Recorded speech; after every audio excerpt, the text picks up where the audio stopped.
बिस्मिल्लाहिर्रहमानिर्रहीम। अस्सलाम वालेकुम। कैसे हैं सारे?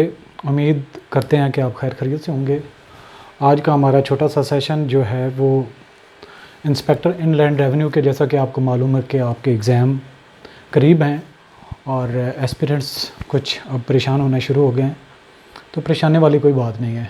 अगर आपने अब तक अच्छी तैयारी की है, अच्छा टाइम दिया है, तो डेफ़िनेटली हार्वेस्ट करने का टाइम आ रहा है।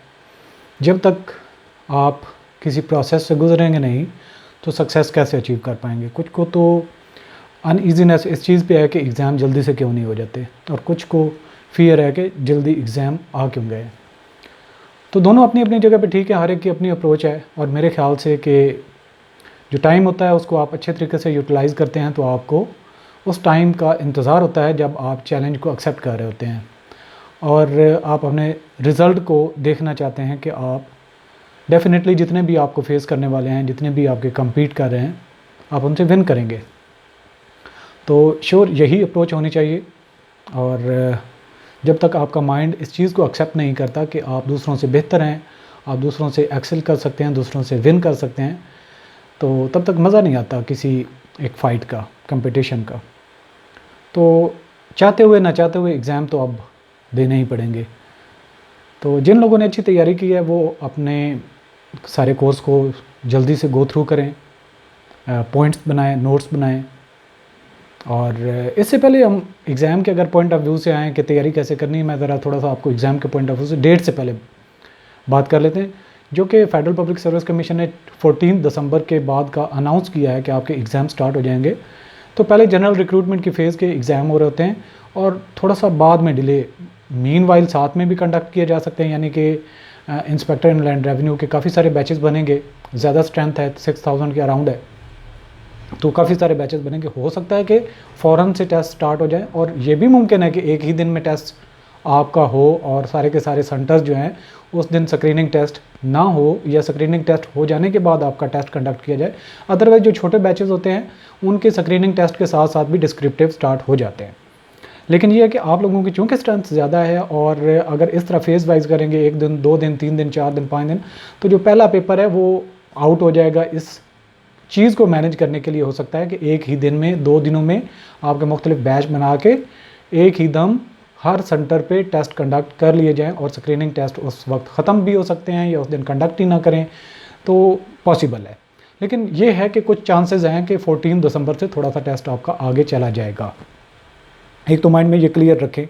दूसरे नंबर पे सूनर और लेटर आपको टेस्ट देना है। और मैं तो ये कहता हूँ कि जो रिटर्न टेस्ट हैं इसके अंदर बहुत सारे फ्लॉज भी होते हैं। एक ऐसा बंदा जिसकी बहुत अच्छे तरीके से तैयारी हो, उसके सारे कंसेप्ट क्लियर हों, लेकिन रिटर्न पेपर वाले दिन वो अच्छे तरीके से पेपर के ऊपर अपनी मटेरियल को प्रेजेंट नहीं कर सकता, या उसकी प्रेजेंटेशन अच्छी नहीं है, तो एक वो बंदा जिसके इतने कंसेप्ट अच्छे नहीं हैं लेकिन उनको कंसाइजली वो शो कर लेता है, एक्सप्रेस अच्छे तरीके से कर लेता है, जो पेपर को मार्क करने वाला है उसको वो चीज़ पसंद आ जाती है, तो तब जाके वो जो कम नॉलेज रखने वाला बंदा है वो दूसरे से एक्सेल कर जाता है। तो हमारा जो ट्रेडिशनल एक अप्रोच है एग्ज़ाम की, उसके अंदर फ़िलहाल तो हैं, डेफिनेटली हैं। उनसे कुछ लोग फ़ायदा उठाते हैं और कुछ लोग उसका नुकसान भी उठा बैठते हैं।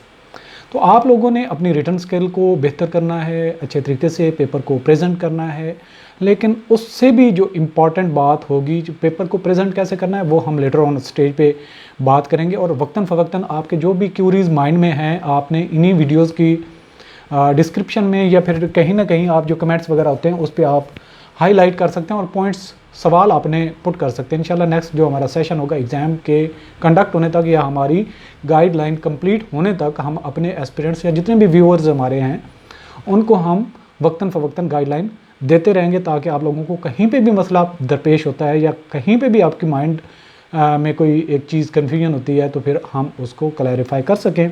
हम अपना टाइम देते रहेंगे, आप लोगों की हेल्प करने के लिए कोशिश करते रहेंगे। सबसे पहले जो बात थी एग्ज़ाम के पॉइंट ऑफ व्यू से डेट का, उस पर हमने बात कर ली। दूसरी जो इम्पॉर्टेंट बात है, अब आपने अगर ज़ीरो पे खड़े हैं तो कोई प्रॉब्लम नहीं, अब भी अपनी आउटलाइंस को गो थ्रू करें। और हमने जो नोट्स बनाए थे बड़े कंसाइजली इसी तरीके से बनाए थे ताकि आप लोगों को हर टॉपिक के हिसाब से हर चीज़ को गो थ्रू ना करना पड़े। हर जगह पे या मुख्तलिफ बुक्स के पेजेस आपको स्क्रॉल ना करना पड़े, बल्कि आपको एक ही जगह पे सारी की सारी चीज़ें मिल जाएं।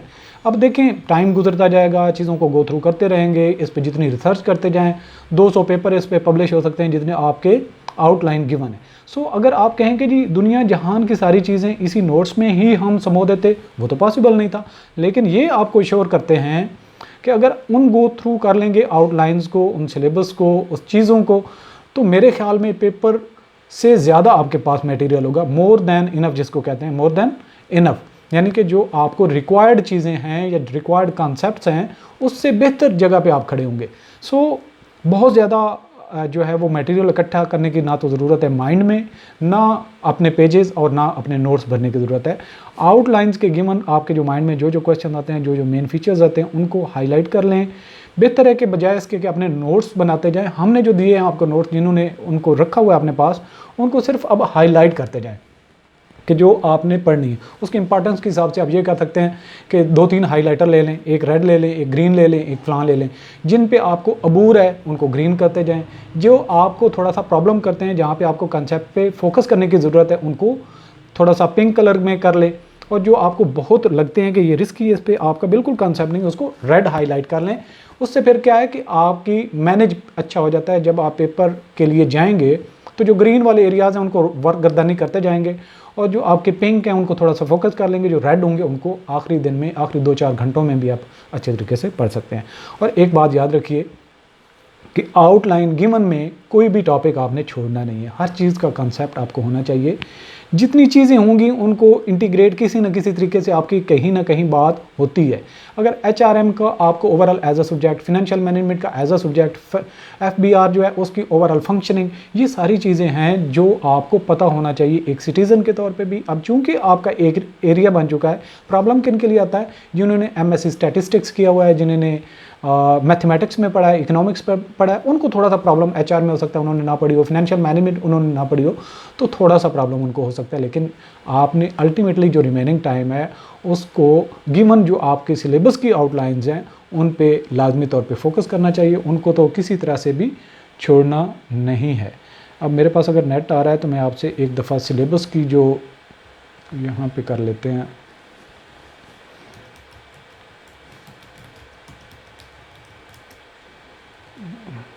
यहाँ पे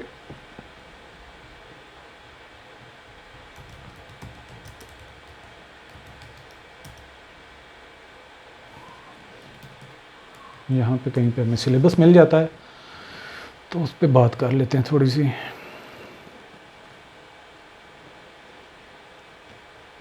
हाँ जी, यहाँ पे देखें, यहाँ पे सिलेबस यहाँ पे मेंशन है। अगर आपको स्क्रीन पे सही तरीके से नज़र नहीं आ रहा है, मैं थोड़ा सा इसको हाईलाइट कर लेता हूँ। होप्स हो कि अब नज़र आ रहा होगा। अब यहाँ पे देखें कि आपका सिलेबस फंक्शंस ऑफ FBR है, फिस्कल पॉलिसी है 2021 और 22 की, और उसके बाद मेन जो दो आपके एरियाज बनते हैं HRM और फिनेंशियल मैनेजमेंट। यहाँ पे HRM और फिनेंशियल मैनेजमेंट में आगे जाके ऑडिटिंग एंड अकाउंटिंग उसने लास्ट 2 वर्ड्स में या उसने सिंपली उसमें मेंशन किया, लेकिन यहाँ से भी वो क्वेश्चन उठा सकता है। तो आपने ऑडिटिंग और अकाउंटिंग को भी टोटली छोड़ना नहीं है। अकाउंटिंग के जो हमने नोट्स में चीज़ें ऐड की हैं वो बहुत बेसिक लेवल की फिनेंशियल अकाउंटिंग और कास्ट अकाउंटिंग की इसलिए ऐड की थी ताकि आप लोगों को उस पर कंसेप्ट बन जाए थोड़े बहुत, और आपको पता हो कि फिनेंशियल अकाउंटिंग क्या है, कास्ट अकाउंटिंग क्या है, और उसकी बेसिक चीज़ों पे कहीं ना कहीं सवाल वो उठा के दे सकता है यहाँ पे। और फिनेंशियल मैनेजमेंट में भी वो मुमकिन तौर पे न्यूमेरिकल की तरफ नहीं जाएगा, लेकिन हम उनके न्यूमेरिकल भी कुछ जो इंपॉर्टेंट आपके एरियाज़ हैं उसमें से कवर करेंगे। अगर आ भी जाए तो आप उसको कवर कर सकें। इसके अलावा HRM सिंपल है, कोई इतना मुश्किल नहीं है, इसके ऊपर आपने फोकस करना है। बाकी रह जाते हैं 2 एरियाज़। फंक्शंस ऑफ FBR को आप अगर 1 दिन देते हैं तो वो सारा का सारा कवर हो जाता है। फिस्कल पॉलिसी को 2 दिन देते हैं तो वो कवर हो जाता है। 2 दिन अगर आप HRM को सही तरीके से देते हैं, स्टडी करते हैं, तो वो क्लियर हो जाता है। उसके बाद रह जाता है मुका के फिनेंशियल मैनेजमेंट आपका। तो ये तो होगी बात हमारी आउटलाइंस की। इंशाल्लाह नेक्स्ट जो हमारा सेशन आएगा उसमें हम आपके पेपर को अटेम्प्ट करने के हिसाब से बात करेंगे। और यहाँ पे आपको बात बताता चलूँ, आपके 4 क्वेश्चन आते हैं या 5 क्वेश्चन आते हैं। आपने हर क्वेश्चन के लिए इक्वली टाइम डिस्ट्रीब्यूट करना और हर टॉपिक के बारे में आपका नॉलेज होना चाहिए। जितनी अब फ़र्ज़ किया जो हर क्वेश्चन के टाइम आ रहा है 35 मिनट, तो जो आपको बहुत अच्छे क्वेश्चन आते हैं उनको 40 मिनट दे दें, और जो आपके क्वेश्चन पे ग्रिप अच्छी नहीं है, जिनको 35 मिनट आप नहीं लिख सकते, उनको 20 मिनट तक आप कवर कर लेंगे, उनको भी 30 मिनट का टाइम दें, ताकि आप उसको भी बेहतर तरीके से कुछ मटेरियल ऐड कर दें। जब आप देख रहे होंगे कि आपका जो एग्जामिनर है वो पहले 1-2 क्वेश्चन से आपसे इंप्रेस है, इसको नॉलेज है, इसने मेहनत की है, प्रेजेंटेशन की है, तो वो एक बहाना देख रहा होता है कि इसने कुछ भी स्टफ लिखा होगा सेकंड पे, थर्ड फोर्थ क्वेश्चन पे, तो हम उसके कुछ ना कुछ मार्किंग करके उसको नंबर दे के पास कर दें। तो ये आपकी आउटलाइन भी है, आउटलाइन को आप फोकस में रखें और घबराने की ज़रूरत नहीं है, काम करने की ज़रूरत है, अभी चीज़ों को फोकस रखें और इंशाल्लाह अल्लाह पाक बेस्ट करेगा।